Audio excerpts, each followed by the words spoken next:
Hi friends, ನಾನಿವತ್ತು tomato chutney ಯಾವ ಥರ ಮಾಡೋದಂತ ತೋರಿಸ್ಕೊಡ್ತಾ ಇದ್ದೀನಿ. ಮೊದಲಿಗೆ ಟೊಮೊಟೊ 1 kg ತೊಗೊಂಡಿದ್ದೀನಿ. ನೆಕ್ಸ್ಟ್ ಕುಕ್ಕಿಂಗ್ ಆಯಿಲು, ಸಾಸಿವೆ, ಬೆಳ್ಳುಳ್ಳಿ, ಚಿಲ್ಲಿ ಪೌಡ್ರು, ರುಚಿಗೆ ತಕ್ಕಷ್ಟು ಉಪ್ಪು ಇಷ್ಟು ತೊಗೊಂಡಿದ್ದೀನಿ.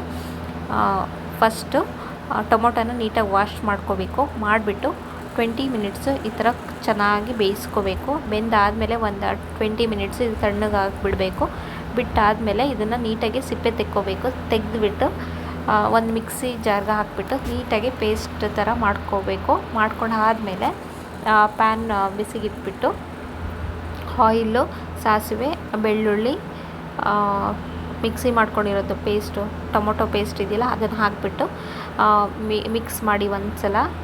ಆಡಿದ್ಮೇಲೆ ರುಚಿಗೆ ತಕ್ಕಷ್ಟು ಉಪ್ಪು ಹಾಗೆ ಚಿಲ್ಲಿ ಪೌಡ್ರ್ ಹಾಕಿ ಇನ್ನೊಂದು ಸಲ ಮಿಕ್ಸ್ ಮಾಡಿಬಿಟ್ಟು ಇದನ್ನೊಂದು 30 ಮಿನಿಟ್ಸು ಮೀಡಿಯಮ್ ಫ್ಲೇಮ್ನಲ್ಲಿ ಕುದಿಸ್ಕೋಬೇಕು.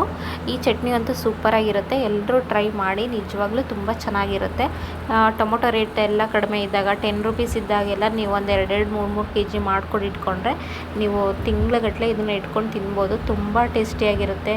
ಇಲ್ಲ ಸಾಂಬಾರು ಖಾಲಿ ಆಯಿತು, ಇಲ್ಲ ಚಟ್ನಿ ಖಾಲಿ ಆಯಿತು ಅನ್ನೋ ಟೈಮಲ್ಲಿ ಇದಂತೂ ತುಂಬಾ ಚೆನ್ನಾಗಿರುತ್ತೆ. ನೀವು ಸ್ವಲ್ಪ ಹಾಕ್ಕೊಂಡು ತಿಂದರೆ ಬಿಸಿ ಅನ್ನಕ್ಕೆ ಇನ್ನೂ ತಿನ್ನಬೇಕು ಅನ್ನೋ ಫೀಲ್ ಆಗುತ್ತೆ. ಇನ್ನು ಇದನ್ನು ದೋಸೆಗೆ, ಇಡ್ಲಿಗೆ, ಚಪಾತಿಗೆ, ರೊಟ್ಟಿಗೆ, ಬಿಸಿ ರೈಸಿಗೆ ಹಾಕ್ಕೊಂಡು ತಿನ್ನೋಕ್ಕೆ ತುಂಬಾ ಚೆನ್ನಾಗಿರುತ್ತೆ. ಒಂದು ಸಲ ಟ್ರೈ ಮಾಡಿ ಫ್ರೆಂಡ್ಸ್, ಈ ರೆಸಿಪಿನ ತುಂಬ ಚೆನ್ನಾಗಿ ಬರುತ್ತೆ. ಯಾವ ಥರ ಬಂತಂತ ಕಮೆಂಟಲ್ಲಿ ತಿಳಿಸಿ. ಹಾಗೆ ನನ್ನ ಚಾನಲ್ನ ಸಬ್ಸ್ಕ್ರೈಬ್ ಮಾಡ್ಕೊಳ್ಳಿ. ಯಾರಿನ ಸಬ್ಸ್ಕ್ರೈಬ್ ಮಾಡ್ಕೊಂಡಿಲ್ಲ ಪ್ಲೀಸ್ ಸಬ್ಸ್ಕ್ರೈಬ್ ಮಾಡ್ಕೊಳ್ಳಿ. ನಾನು ನೆಕ್ಸ್ಟ್ ವೀಡಿಯೋಸ್ನ ಹಾಕ್ತಾ ಹೋಗ್ತೀನಿ. ವೀಕ್ಲಿ 1-2 or 3 ವೀಡಿಯೋಸ್ನ ನಾನು ಅಪ್ಲೋಡ್ ಮಾಡ್ತಾ ಇರ್ತೀನಿ. ಈ ಥರ ಇದು ಇಲ್ಲಿ ನೋಡಿ ಹಾಕ್ತಾ ಬಂತು. ಇದು ಆಯಿಲೆಲ್ಲ ಸಪ್ರೇಟ್ ಆಗಬೇಕು, ಅಲ್ಲಿ ತನಕ ನಾವು ಕುದಿಸ್ಕೋಬೇಕು. ಈ ಥರ ನೋಡಿ ಆಯಿಲ್ ಬಿಡ್ತಾ ಇದೆಯಲ್ಲ, ಸೊ ಇವಾಗ ರೆಡಿ ಆಗ್ತಾ ಇದೆ. ಟೊಮೊಟೊ ಚಟ್ನಿ ನಾನು ಮಾಡಿರೋದು ತುಂಬ ವೆರಿ ಸಿಂಪಲ್ಲಾಗೇ ಮಾಡಿದ್ದೀನಿ.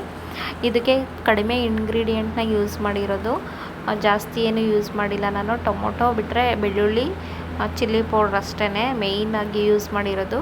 ಇದಕ್ಕೆ ಕಾಂಬಿನೇಷನ್ ಅದು ಮೂರನೇ, ಬೆಳ್ಳುಳ್ಳಿ ಇದ್ರೇ ತುಂಬ ಟೇಸ್ಟಿಯಾಗಿ ಬರೋದು ಅಂತ.